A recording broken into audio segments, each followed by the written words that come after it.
Open floors మరియు premium simplex houses రెండు కలిసిన ఒకే ఒక DTCB మరియు రేరా ప్రాజెక్ట్ ఈశాన్య ఇన్ఫ్రావారి SGR heights at Shad Nagar town 1200 SFTలో ఇల్లు కూడా కట్టేస్తున్నారు. 70% bank loan available. Contract number 8297044545.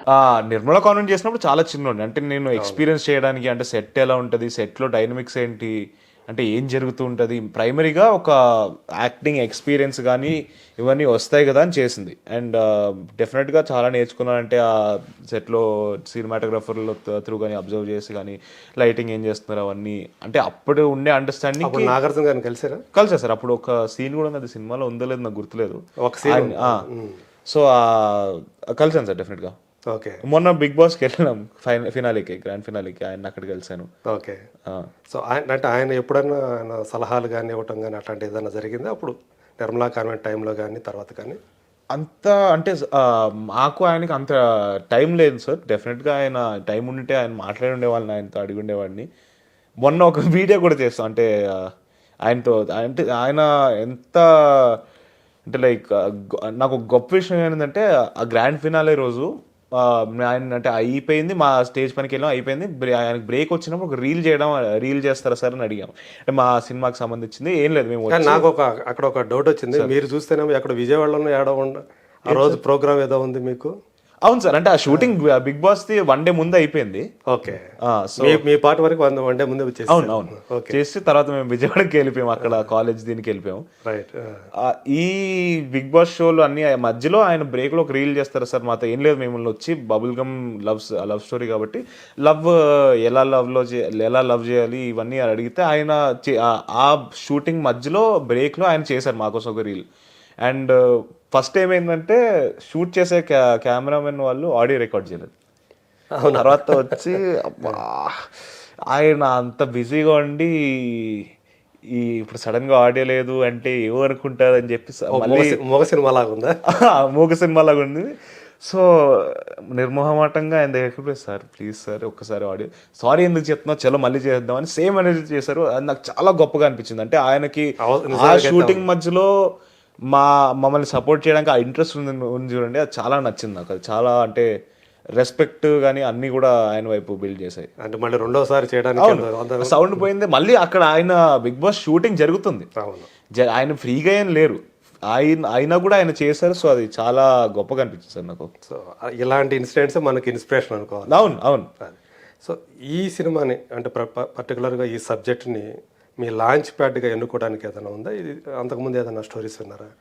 Sir ఒక కపుల్ ఆఫ్ స్టోరీస్ విన్నాను సార్. కానీ ఈ సినిమా నాకు అంటే విన్నప్పుడు ఎంత ఇంపాక్ట్ ఇచ్చింది అంటే కంప్లీట్గా నాకు నరేషన్ ఇస్తున్నప్పుడు రవి ఆ స్టోరీలోకి పట్టుకొని వెళ్ళిపోయాడు.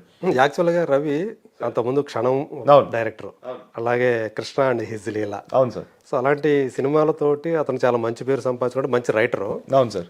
సో మిమ్మల్ని హీరోగా తీసుకొని మిమ్మల్ని లాంచ్ చేయాలని అతనికి ఎందుకు అనిపించింది? ఎప్పుడైనా మాట్లాడారా? డెఫినెట్గా సార్. అంటే ముందు ఎలా కలిసామంటే మేము ఒక సంగీత్లో నేను రవి క్యాజువల్గా కలుసుకున్నాం, మాట్లాడుకున్నాం. అంటే పెద్ద ఊరికే మా సినిమా గురించి మాట్లాడుకున్నాం.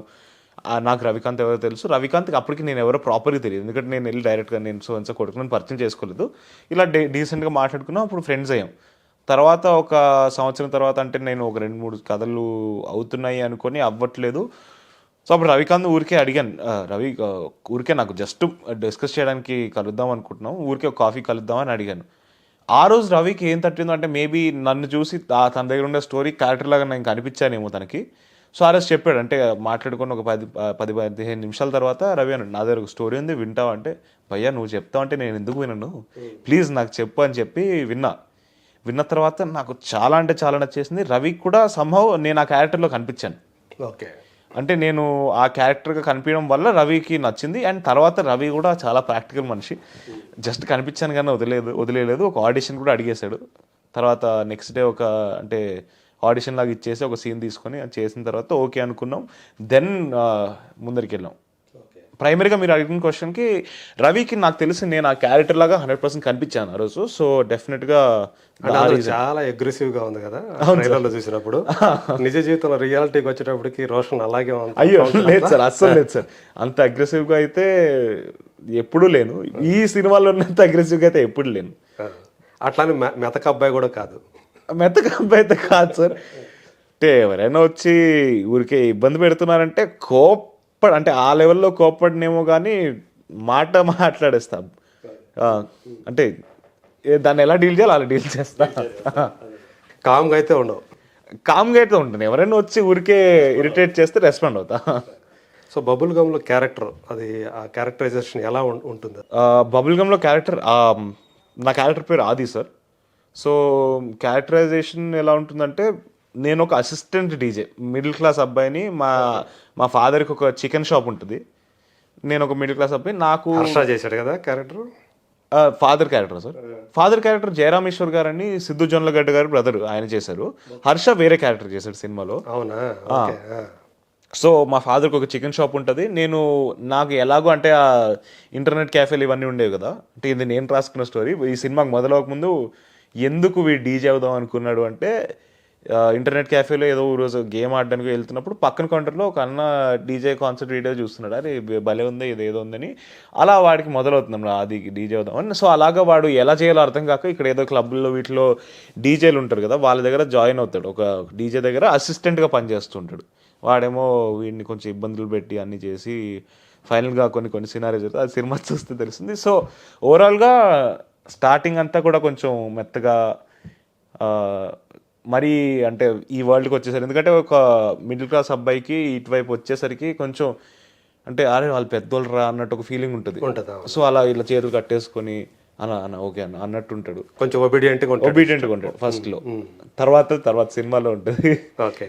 అంటే ఆ లవ్లో అతను ఎదుర్కొన్నటువంటి తర్వాత ఒక అమ్మాయి వచ్చి కలుస్తుంది ఈ సందర్భాల్లో. తను ఒక హై ఎండ్ సొసైటీ నుంచి వచ్చిన అమ్మాయి. వీళ్ళు ఎలా లవ్లో పడ్డారు, ఏం జరిగిన తర్వాత అనేది స్టోరీ. ఒక బిలో మిడిల్ క్లాస్ అమ్మాయికి ఒక డబ్బున్న అమ్మాయికి మధ్య లవ్ స్టోరీ. అవును సార్.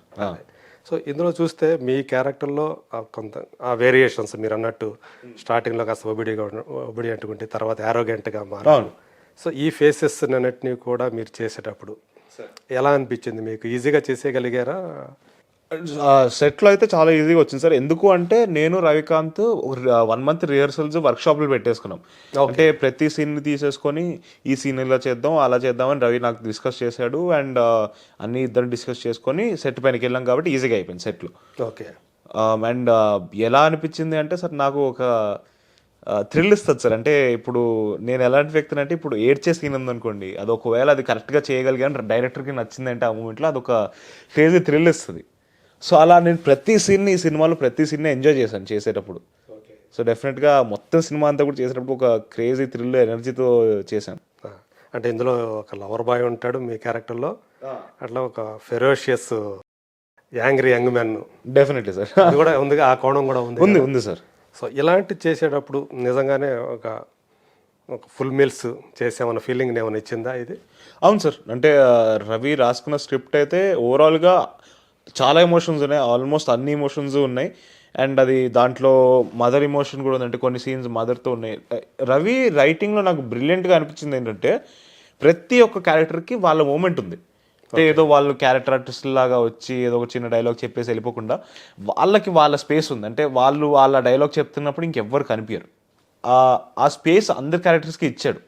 అండ్ ప్రతి క్యారెక్టర్, ఇప్పుడు ఒక మా ఫాదర్ క్యారెక్టర్ చాలామంది రిలేట్ అవుతారు చూసినప్పుడు. కానీ ఆయనకి రాసిన డైలాగ్స్ కానీ అన్నీ మన లైఫ్లో ఇంకా అంటే జయరామ్ గారు మీరు అందరూ. అవును, అదే కోట జయరామ్ గారు, జయరామ్ ఈశ్వర్ గారు అని సిద్ధు జొన్నలగడ్డ గారు బ్రదర్. ఓకే. అవునా? సొంత బ్రదర్, ఎల్డర్ బ్రదర్. అవునా? అవును. ఓకే. ఓకే. ఆయన యుఎస్ నుంచి రిటర్న్ వచ్చారు. ఆయన 15 ఏళ్ళు 20 ఏళ్ళు అక్కడ పనిచేశారు. అక్కడ జాబ్ అంతా వదిలేసి యాక్టింగ్ అని చెప్పి ఇక్కడికి వచ్చారు. ఓకే. అవును. ఇదివరకు చేశారా వేరే సినిమా ఏమన్నా? ఇంకోటి ఏదో చేసినట్టు సార్, అది రిలీజ్ అవ్వాలి. ఇదే ఫస్ట్ అవుతుంది. ఓహో, ఆయన కూడా ఆల్మోస్ట్ ఇదే డెబ్యూ సార్. మీ నాన్నగా చేశారు. అవును సార్. ఓకే. సో ఈ సినిమా అంటే మీరు ఒప్పుకునేటప్పుడు ఎవరికైనా కథ వినిపించడం, అమ్మకి కానీ నాన్నకి కానీ ఏమన్నా చెప్పారా? అమ్మ ఏమన్నా? సో ఓవరాల్గా మొత్తం ఫైనల్ డ్రాఫ్ట్ అయిపోయిన తర్వాత అమ్మ నాన్నకి వినిపించాను సార్. ఓకే. వాళ్ళ ఇద్దరికి కూడా చాలా నచ్చింది. అండ్ ఓకే గో హెడ్ అన్నట్టు ఒక గ్రీన్ సిగ్నల్ కూడా ఇచ్చేసారు. ఓకే. సో సినిమా చూసారా వాళ్ళు? చూసారు సార్. మొన్న ఇంకా అంటే ఫైనల్గా కొన్ని డీటెయిల్స్ మిక్స్లు ఇవన్నీ అవ్వాల్సినవి ఉన్నాయి, కానీ ఓవరాల్గా మ్యూజిక్తో ఇవన్నీ చూశారు. చాలా నచ్చింది. నాన్న జనరల్గా ఒప్పుకోడు, మరి కొన్ని సీన్లు చూసి చాలా బాగా చేసావురా అన్నాడు. ఓకే. నాకు అది చాలా కాంప్లిమెంట్ ఇచ్చాడు. అంటే అమ్మ బాబాయ్ మా నాన్నకి నచ్చిందంటే ఓకే చేసి ఉంటానేమో అనిపించింది నాకు. సెట్స్లో ఎప్పుడైనా సరే కో ఆర్టిస్టులు కానీ ఎవరైనా కానీ సార్ వాళ్ళ దగ్గర నుంచి ఏమన్నా కాంప్లిమెంట్స్ లాంటివి ఏమైనా అందుకున్నారు ఎప్పుడైనా? ఆ జ్ఞాపకాలు ఏమైనా ఉన్నాయా ఈ సినిమా సంబంధించి? ఒక సీన్ గుర్తుంది సార్. ఏది అంటే ఇప్పుడు మనకి ట్రైలర్లో లాస్ట్లో ఓ రోజు వస్తుంది వద్దనుకుని కనపడతా చెవులు మూసుకుని వినపడతా అని ఒక డైలాగ్ ఉంది. ఆ సీన్ ఒక మోనోలాగ్ ఉంటుంది నాది, అంటే ఆల్మోస్ట్ ఒక పేజ్ మోనోలాగ్ డైలాగ్ ఉంది. ఆ సీన్ చేస్తున్నప్పుడు నా ఫ్రెండ్ క్యారెక్టర్ కిరణ్ మచ్చ ఇంకా తర్వాత అనన్య అని వీళ్ళిద్దరు ఉంటారు. నేను మాట్లాడుతుంటాను అనమాట, డైలాగ్ చెప్తూ ఉంటాను. సో ఆ సీన్ అయిపోయిన తర్వాత నా కిరణ్ వచ్చి ఇలా చేయి చూపించాడు, మొత్తం ఇట్లా ఎగిరిపోయింది రోషన్, క్రేజీ చేసా, గూస్ బంప్స్ మొత్తం నాకు లిటరల్గా చూపించాడు, ఇలా లేచేసి. సో అది నాకు చాలా బాగా అనిపించింది. రవి కూడా అప్పుడు చాలా బాగా చేస్తావు అని చెప్పారు. ఇంకా అది మీరు థియేటర్లో చూసి మీరు నచ్చుతుందని నమ్ముతున్నాను. అదే. సో అంటే ఫస్ట్ సినిమాకి మనం స్క్రీన్ మీద చూసుకున్నప్పుడు లేదా చేసేటప్పుడు మన బలాలు ఏంటి, మన బలహీనతలు ఏంటో తెలుస్తాయంట. అవును సార్. సో మీకు సంబంధించి మీ యొక్క స్ట్రెంగ్త్ ఏమనుకుంటున్నారు, మీ వీక్నెస్లు ఏమనుకుంటున్నారు? సార్ ఒకటైతే నేను ఆ బలాలు వీక్నెస్ల వైపు ఆలోచించిన ఎందుకు అంటే యాజ్ అన్ యాక్టర్ నేను ఏదైనా చేయగలగాలి. ఇప్పుడు ఏమైనా బలహీనత ఉంటే అది నేను కరెక్ట్ చేసుకోవాలి తప్పితే అది బలహీనత అని చెప్పను నేను. సో డెఫినెట్గా చాలా నేర్చుకోవడానికి ఉంది సార్, అది నేర్చుకుంటూనే ఉంటాను నేను ఎనీడే. నేను ఏ రోజైతే నేర్చుకోవడం అనేది ఆగిపోయిందో నేను ఆర్టిస్ట్గా చచ్చిపోయినట్టు. సో డెఫినెట్లీ నేను నా కెరియర్ ఎన్ని రోజులైతే బతుకున్నానో అప్పటి వరకు ఏదో ఒకటి నేర్చుకుంటూ ఉందామనే నా కోరిక. సో ఓవరాల్గా అయితే బాగానే నాకు అనిపించింది సార్. అన్ని ఈ స్క్రిప్ట్ పరంగా నేను బాగా చేశానని అనిపించింది. ఇంకా మీరు చూసి చెప్పాలి అది అంతే. అది చెప్తే డెఫినెట్గా నేను తీసుకోవడానికి రెడీగా ఉన్నా. బికాస్ నాకు అది నేర్చుకొని దాన్ని ఇంప్రూవ్ ఎలా చేయాలని నాకు ఆ తపన ఉంది. కాబట్టి ప్లీజ్ డెఫినెట్గా మీకు ఏమనిపించినా నిర్మోహమాటంగా చెప్పేసేయండి. అదే అంటే ఒక యాక్టర్కి నవరసాలు పలికించగలగాలంటారు కదా, అవన్నీ మీరు ఆల్రెడీ మీ ఫ్యామిలీ నుంచి మీకు వచ్చేసి ఉంటాయి సార్. సో మంచి ట్రైనర్స్ ఉన్నారు కాబట్టి మీ ఫ్యామిలీలోనే. సో అది మెయిన్ మనకి. అట్లాగే యాక్షన్లు చేయగలుగుతున్నామా లేదా డాన్సులు చేయగలుగుతున్నామా, ఒక హీరోకి కావాల్సినటువంటి బేసిక్ థింగ్స్ అనుకుంటాం. సో ఇవన్నీ కూడా ఫస్ట్ సినిమాలో బాగానే చేశాడు అని ఇప్పటికే, అంటే సినిమా రిలీజ్ కాకముందే ఆ పేరు అయితే వచ్చింది. బట్ యాక్టర్గా మీరు ఎలా చేశారంటే మీరు అన్నట్టు సినిమాలో మేము తెలుసుకోవాలి అది అంతే. సో ఇప్పుడు మీతో పాటు 3-4 రోజుల తేడాతోటి ఆకాష్ సినిమా కూడా వస్తుంది, సునీత గారి అమ్మాయి. రైట్. సో మీకు పరిచయమైన ఆకాష్? మీకు కొంచెం పరిచయాలు ఉన్నాయి సార్, అంటే మరీ ఎక్కువ క్లోజ్ ఏం కాదు, అప్పుడప్పుడు కలిసాం సార్. నాకు తెలిసి అయితే సుమ గారు సునీత గారు అయితే మంచి పరిచయం. అవును సార్, సన్నిహితులే. అవును. సో వాళ్ళిద్దరు పిల్లలు కూడా ఈరోజు హీరోలుగా ఇంట్రొడ్యూస్ అవుతూ ఉండటం. అవును.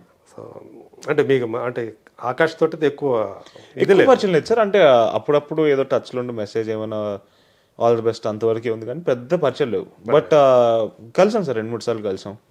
కాకపోతే ఇన్సిడెంట్ ఇద్దరు ఒకే టైంకి మ్యాచ్ అవుతుండటం మాత్రం అది ఒక వార్తలాగా అయ్యింది. అవును. అంటే సునీత గారు మీకు